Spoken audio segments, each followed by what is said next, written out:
छठ पूजा पर पहुंचने के लिए दिल्ली के रेलवे स्टेशनों पर बिहार जाने वाले लोगों की भारी भीड़ देखने को मिल रही है। वहीं ट्रेनें समय से दिल्ली से चल तो रही हैं, लेकिन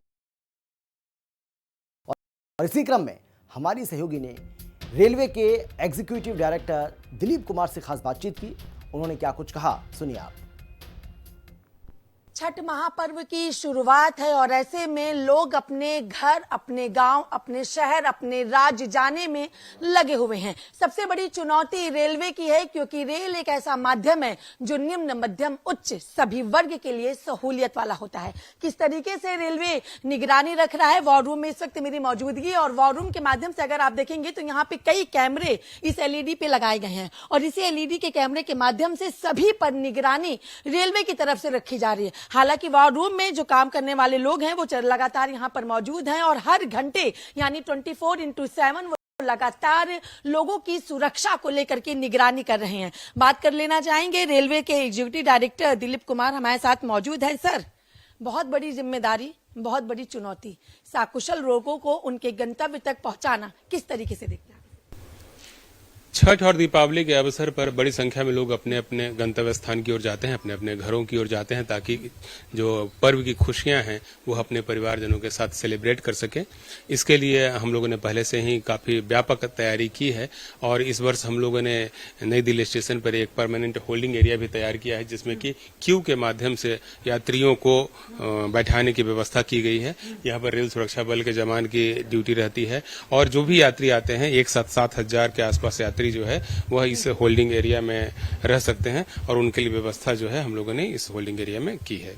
नई दिल्ली रेलवे स्टेशन या फिर आनंद विहार, लोग अपने घरों तक जाने के लिए लंबी लंबी कतारें लगाते हैं। कई स्पेशल ट्रेनें चलाई जा रही, देखिए अभी भी अगर देखा जाए तो यहाँ पे ट्रेनें भी आ रही हैं, लोग भी आ रहे हैं, जा रहे हैं, और क्या कुछ चुनौतियां हो जाती हैं। और सिर्फ दिल्ली ही नहीं, बाकी और दूसरे शहरों का अगर जिक्र कर लें तो नई दिल्ली के अलावा और भी जो महत्वपूर्ण स्टेशन है, जैसे कि आनंद विहार है, दिल्ली है, उदना है, मुंबई है, इन सभी स्टेशनों पर जो सीसीटीवी कैमरे लगे हुए हैं उनकी निगरानी जो है हम लोग 3 लेवल पर कर रहे हैं। एक तो डिवीजन लेवल पर निगरानी होती है, एक जोन पे होती है और एक सेंट्रल लेवल पर निगरानी रखी जाती है, जो कि यह सेंट्रल वॉर रूम है, यहाँ से निगरानी हम लोग रखते हैं। और जो यात्रियों की आवश्यकता होती है और यात्रियों की यदि ज्यादा डिमांड आती है तो हम लोग फिर स्पेशल ट्रेन की भी व्यवस्था करते हैं।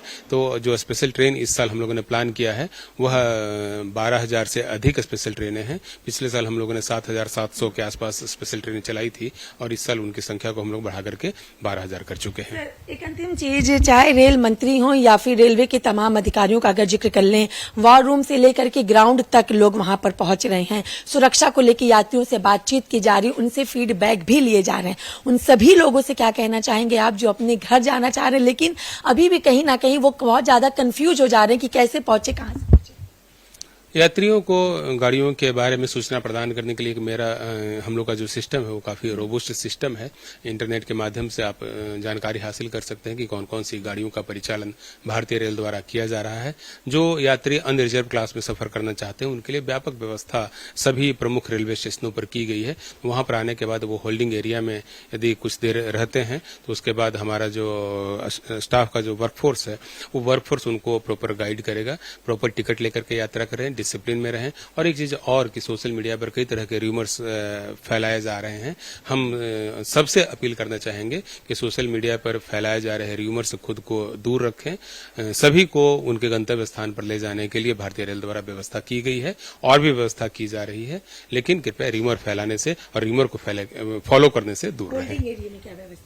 होल्डिंग एरिया में इस बार जो हम लोगों ने बनाया है, चाहे तो नई दिल्ली का होल्डिंग एरिया हो या आनंद विहार का होल्डिंग एरिया हो, वहां पर यात्रियों की सुविधा के लिए हम लोगों ने प्रॉपर इन्फॉर्मेशन सिस्टम लगाया है। वहां पर हम लोगों ने ऑटोमेटिक टिकट वेंडिंग मशीनें लगाई हैं। जो नई दिल्ली का जो होल्डिंग एरिया है वहां पर एक्वागार्ड, एक बड़ा सा एक्वागार्ड लगाया है, जिससे कि यात्री जो है सो शुद्ध पेयजल प्राप्त कर सकते हैं। वहां पर एक बड़ा सा टॉयलेट कॉम्प्लेक्स बनाया है। 7,000 यात्री एक साथ वहां पर अपनी बारी के या अपने ट्रेन की प्रतीक्षा कर सकते हैं। चलिए, तो ये थे हमारे साथ रेलवे के एग्जीक्यूटिव डायरेक्टर दिलीप कुमार। तो जिस तरीके से वार रूम में कई अलग अलग सीसीटीवी कैमरों के माध्यम से भी तस्वीरें स्पष्ट होती हुई जा रही कि क्या कुछ व्यवस्थाएं की जा रही हैं, किस तरीके से धरातल से भी वहां पे लोगों से बातचीत की जा रही है और निगरानी सबसे बड़ी रखी जा रही, क्योंकि रेलवे में सबसे ज्यादा यात्री हैं जो सफर करते हैं, अपने गंतव्य तक जाते हैं। उनका सफर जो है वो सुविधाजनक हो सके, वो अपने गंतव्य तक सकुशल पहुंच सके, ये एक जिम्मेदारी होती है जिसको लेकर लगातार रेल प्रशासन कार्यरत होता हुआ दिखाई दे रहा है। हिंदी वीडियो जर्नलिस्ट दीपक के साथ मैं कंचन अरोड़ा, हिंदी खबर, दिल्ली। छठ पूजा का पर्व नजदीक आते ही उत्तर गाजियाबाद रेलवे स्टेशन की अगर हम बात करें तो गाजियाबाद रेलवे स्टेशन पर इन दिनों यात्रियों की भारी भीड़ देखने को मिल रही है।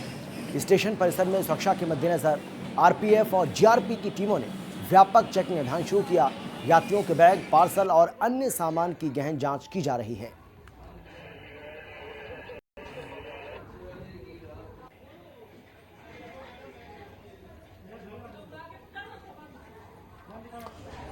तो गाजियाबाद रेलवे स्टेशन की तस्वीर आपको दिखा रहे हैं, जहां पर आप देखिए किस तरीके से सुरक्षा के व्यापक इंतजाम वहां पर किए गए ताकि यात्रियों को किसी तरह की कोई परेशानी का सामना ना करना पड़े।